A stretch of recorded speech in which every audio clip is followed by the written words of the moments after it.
Hola, amigos de Roma.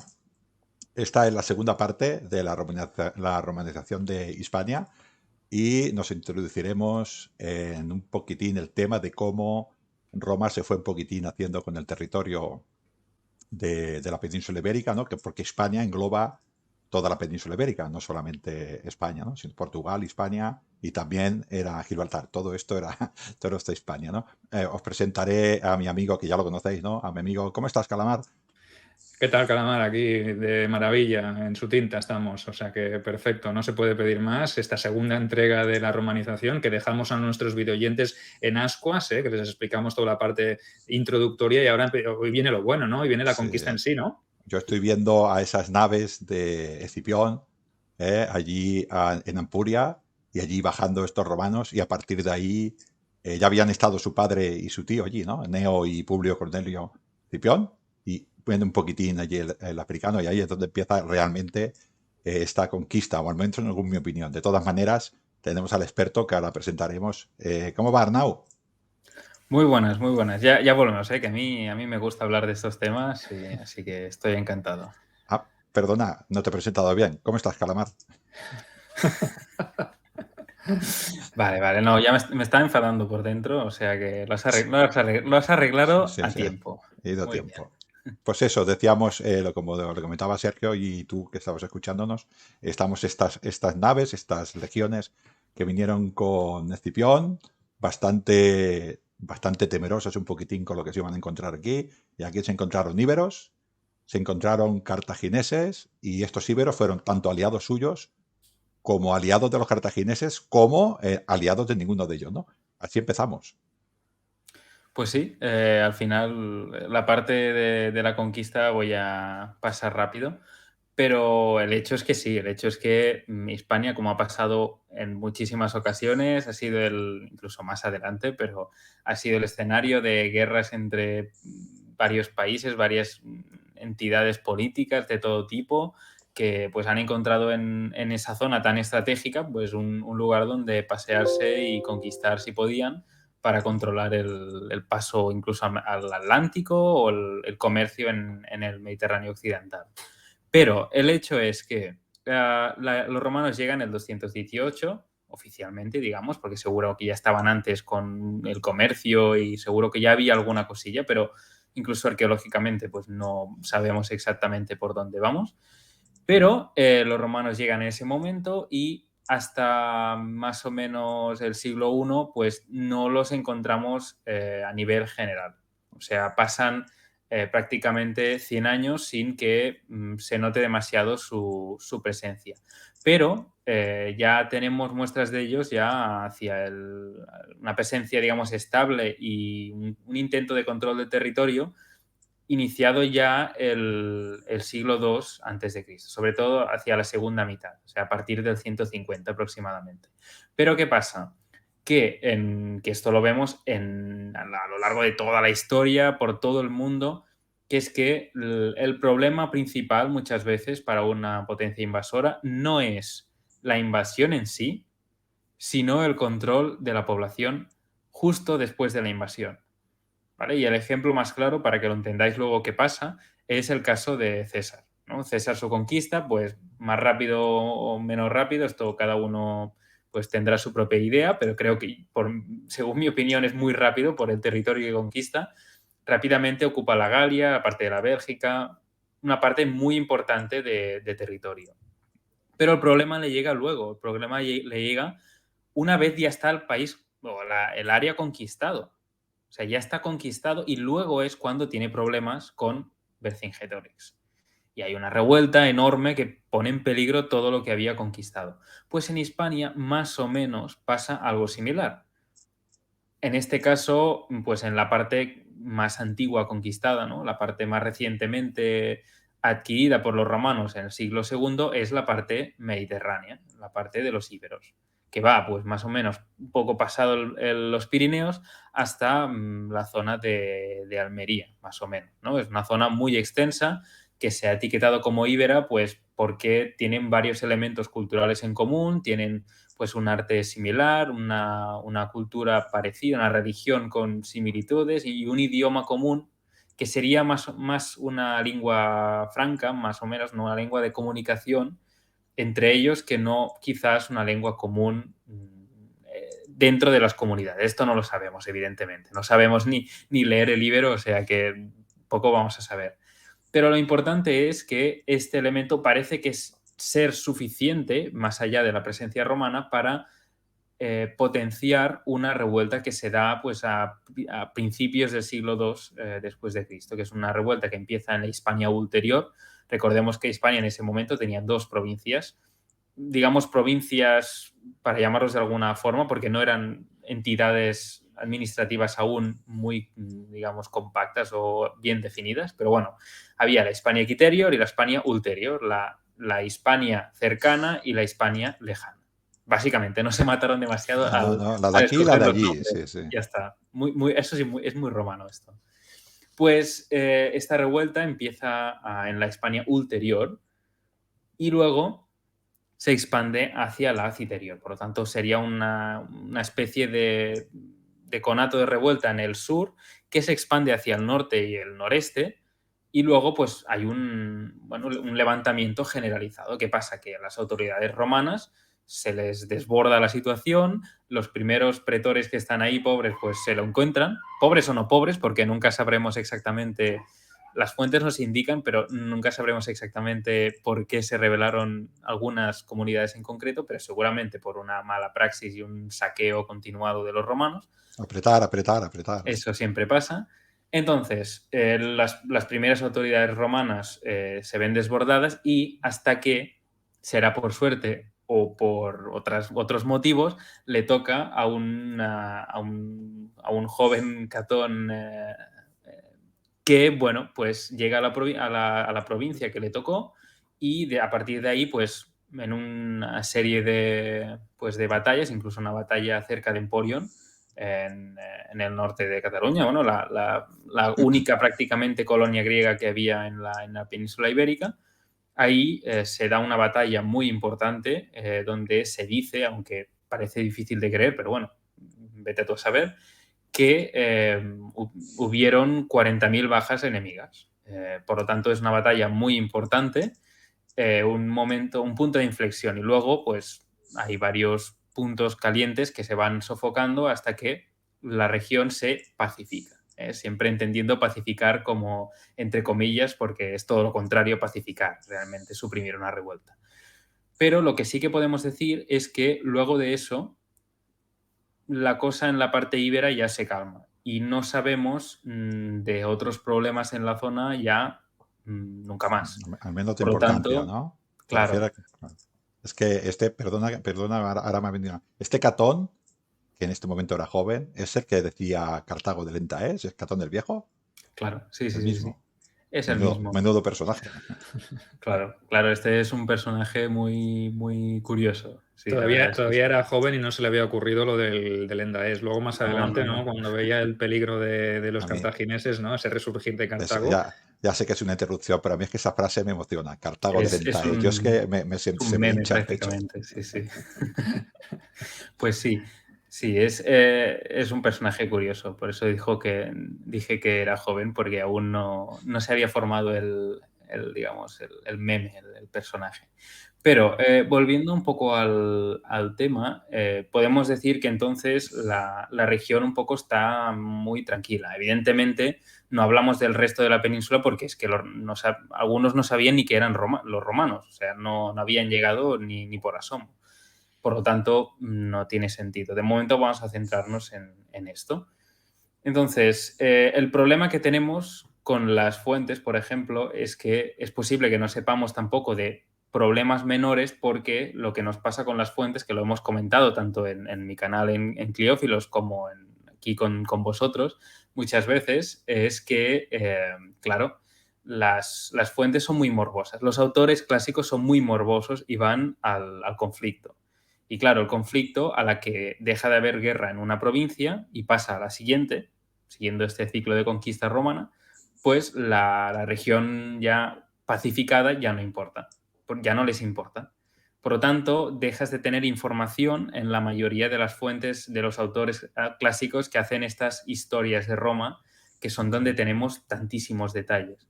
Y solo nos queda pues la arqueología, realmente.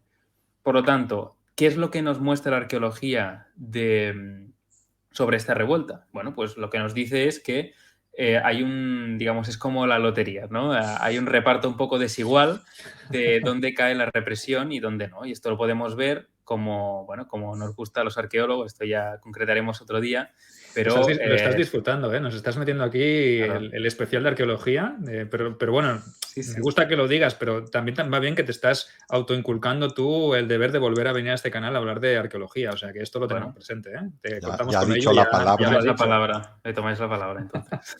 Además, ambos dos. Claro.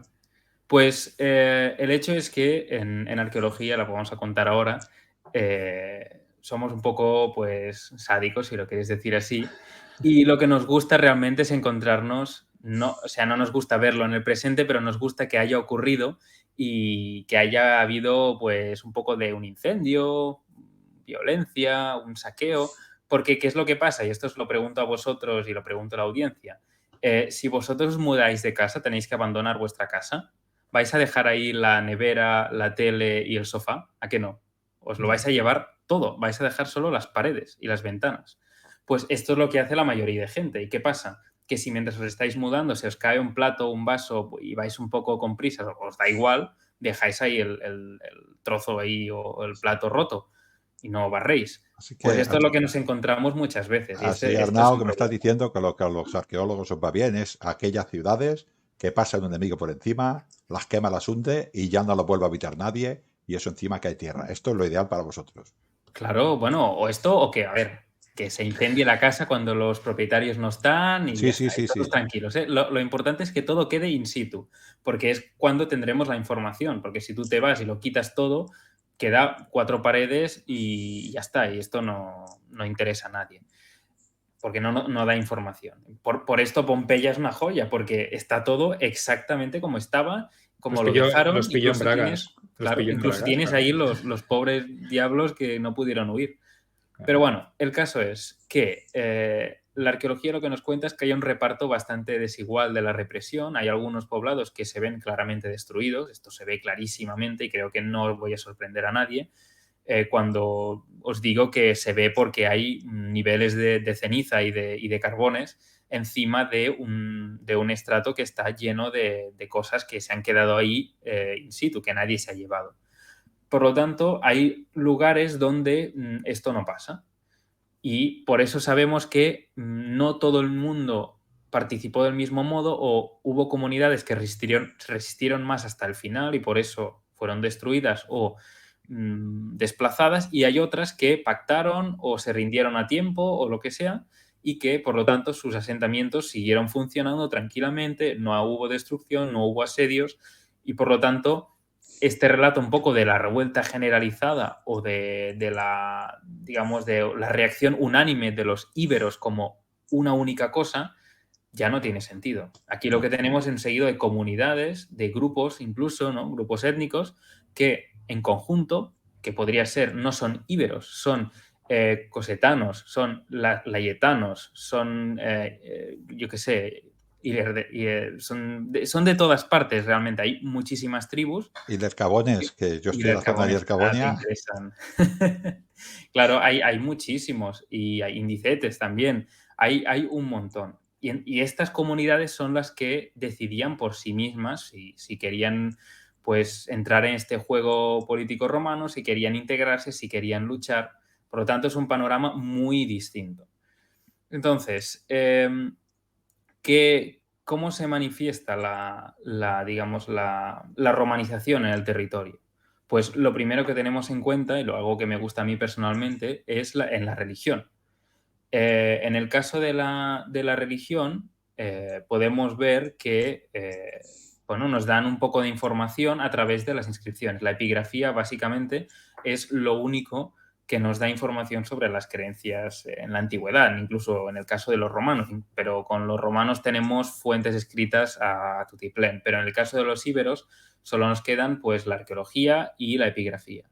Nos quedan las inscripciones. ¿Y qué vemos en las inscripciones? Lo que vemos es que los íberos, para decirlo claramente, siguen, digamos, adorando sus propios dioses. Pero ¿cuál es el tema? Que lo que vemos es una adaptación con el paso de los años, de las décadas, incluso de los siglos, a la nueva realidad romana y sobre todo a lo que a mí me gusta llamar el nuevo lenguaje religioso romano. ¿Por qué? Porque se da un fenómeno que me parece muy particular, muy curioso, que es lo que incluso los romanos mismos llaman la interpretatio. La interpretatio romana es, ya incluso por eso, ¿no?, según autores antiguos, es traducir un concepto de un dios a una divinidad que ellos ya conocían. Por ejemplo, un ejemplo muy claro lo tenemos en César. César, cuando habla en el principio, ¿no?, de su velo gálico, cuando habla de los distintos grupos étnicos y grupos de población de la Galia, él no dice adoran a Tutatis y a Belona y a no sé quién. No. Él dice adoran a Júpiter, a Mercurio, a Atenea, a Artemis. ¿Qué pasa? ¿Que los galos adoraban a los dioses romanos? No, claro que no. Ellos adoraban a sus propios dioses con sus propios nombres, pero él lo que hace, como obra de propaganda que es, por lo tanto se está dirigiendo a un público romano, él lo que hace es traducir los nombres de los dioses a un equivalente romano.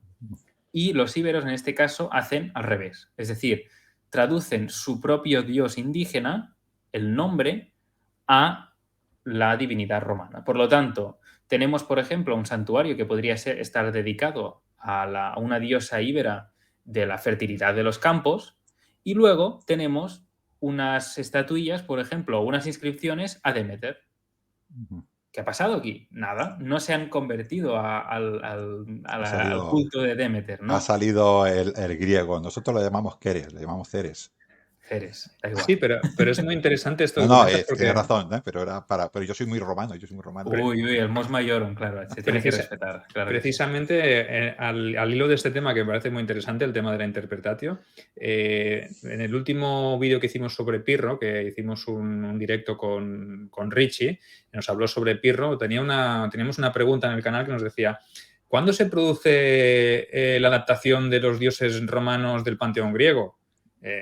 Y yo le respondía precisamente hoy, le decía, a ver, no es que sea un proceso de que tal día somos adoradores de un dios y mañana somos del otro, sino que realmente es un proceso evolutivo, ¿no?, adaptativo, sobre todo de una ciudad como Roma que crece en un punto donde hay influencia etrusca en el norte, influencia griega en el sur, entonces se van adaptando y es precisamente este tema, ¿no?, el tema de asimilar con mi nombre a mi Dios, pero el que viene pues lo asimila con el nombre de otro y es un proceso, lo que hablábamos, bidireccional, como decías tú en el primer programa, ¿no?, que se produce algo bidireccional y con el tiempo pues el siguiente, el de la siguiente generación o el del otro, pues ya enfocará a ese Dios, lo verá simplemente con el nombre que él haya adaptado, ¿no? Si en ese momento la presencia romana o latina en ese punto es más fuerte, pues llegará un momento que quizás se acabe olvidando esa tradición, que es lo que pasa que hablábamos antes arqueológicamente o semánticamente de la lengua íbera, ¿no?, que llega un punto en que se olvida o desaparece porque realmente quizás ya nadie la escribe o nadie la sabe leer, ¿no? Entonces es una lástima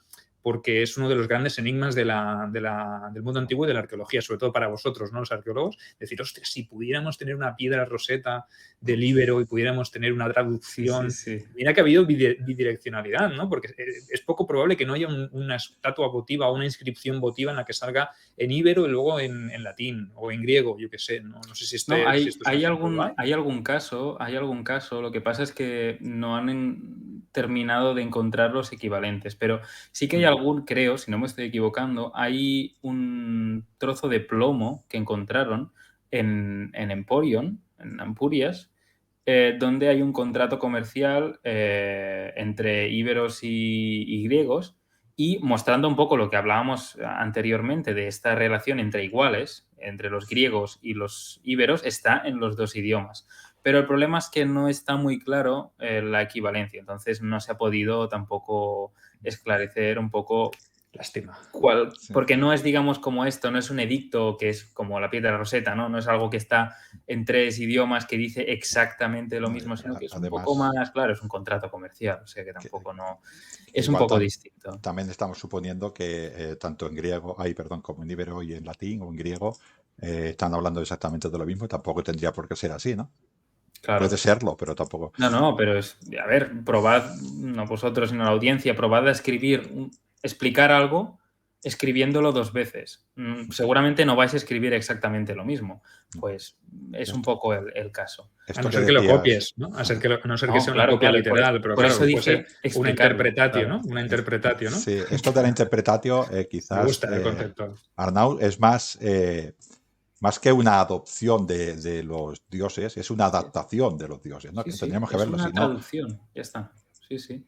Porque al final los dioses de prácticamente cualquier panteón del Mediterráneo e incluso del mundo celta, germánico, al final todos los dioses sirven las mismas necesidades. Siempre hay un dios, suele ser una diosa de la agricultura, siempre hay un dios de la guerra, siempre hay un dios supremo, sí, hay un pero dios de la cultura, de la caza, esto, siempre hay estos equivalentes. la adaptación, yo lo decía, por ejemplo, porque Ares, el dios de la guerra griego, no es exactamente Marte, el dios de la guerra romano. El dios de la guerra romano tiene muchísimos más matices, como la vida en el campo, la virilidad masculina, y el otro, sin embargo, es brutalidad por brutalidad, ¿no? O sea que es una adaptación y estos matices los tendría que haber sacado de algún sitio, ¿no? Y es de estas riquezas que dices tú, de estos pueblos que vamos tocando y poquito a poquito van calando, ¿no? Claro, claro. Y además la religión vertebra mucho también una cultura, porque es muy importante. Ahora mismo quizás no somos conscientes de lo importante que era la religión en el mundo antiguo. Era, yo creo que lo más importante de la vida. Claro, y además a un romano, esto también es importante tenerlo en cuenta, a un romano que llega a Hispania, a él le da igual que los íberos adoren a su Dios. Claro, nosotros tenemos nuestra mentalidad, aunque no seamos creyentes, pero tenemos una mentalidad judeocristiana de solo hay un Dios verdadero, por lo tanto, todo el resto, por exclusión, si yo tengo uno, no puedo tener el otro. Pero cuando un romano llega aquí, los romanos lo que tenían era una mentalidad de cuantos más mejor. Y cuantos más dioses hay a mi favor, pues mejor. Y si voy a un lugar enemigo, lo primero que voy a hacer es pedirle a ese Dios que se venga a Roma, que le voy a montar un santuario ahí en medio, un templo, y por lo tanto otro Dios que me apoya. Por lo tanto, es una mentalidad muy distinta, es cuantos más mejor. Y por lo tanto, a él le dará igual ni que lo sepa, cuando le preguntas a un íbero qué Dios adora, no te dirá quizás el nombre del Dios, sino te dirá su traducción a tu lenguaje religioso, a tu Dios. Pero tú sabes que está adorando a otro, pues que da igual, porque están adorando al mismo concepto. Por lo tanto, sin meternos mucho en temas teológicos, realmente es igual, porque es el mismo concepto. Pues cuanto más mejor y cuantos más programas mejor. O sea que es un buen punto para cortar la emisión del programa de hoy, la entrega de hoy, esta segunda entrega de la romanización de Hispania. Y nos queda mucho por hablar todavía, nos queda para hablar sobre todo tema político, sociedad y sobre todo por un caso que nos traerás un ejemplo de nivel arqueológico, de estudio arqueológico sobre este proceso bidireccional que me encanta. Cuando nos lo explicaste fue brutal y creo que será espectacular, pero claro, para eso os tendréis que esperar a la tercera entrega. Ángel, Sí, lo hacemos así, ¿no? Les dejamos con la intriga a nuestros videoyentes. Sí, y Arnau, para que no se escape, lo vamos a meter en una cápsula allí bien guardadito para que eso no se escape. Será bien tratado, ¿eh? No, solo es para que no te escapes. Pues nos vamos a ver en el siguiente programa. Esta ocasión, permitirme antes, en el programa anterior me despedí con una locución latina, pero en esta ocasión hemos empezado con Catón y tengo que acabar con Catón. O sea, Cartago lenta es. Te veo venir ya. Hasta otro, amigo del Mediterráneo.